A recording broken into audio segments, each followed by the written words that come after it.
¿Qué tal, Álvaro? Una vez más, un reencuentro lleno de música. Sí, súper bien, la verdad muy emocionado, todo salió re bien, así que algo contento. En el tema Quiero Ser Más, le noto que faltó algo. Una Fender Telecaster, te vendría bien. Mira, muy bien, vamos. Y por supuesto, ¿cómo viste esta consolidación con este álbum de 7 canciones que lleva el nombre ¿Dónde vamos a parar? Nada, creo que es un trabajo en equipo, que es un trabajo que todos llevamos adelante y que, bueno, hoy se puede consolidar una especie de proyecto, que se puede consolidar un camino. Así que nada, quién sabe dónde vamos a parar. Gracias.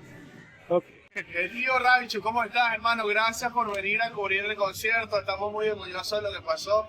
Estamos bastante felices de lo que fue el lanzamiento del disco de Álvaro. Se trabajó todo, orgulloso de Álvaro, de los muchachos, de los invitados. Gracias a mí por venir a cubrir. Y nada, que viva La Guaira, viva Venezuela, viva Paraguay. Estoy feliz de estar aquí.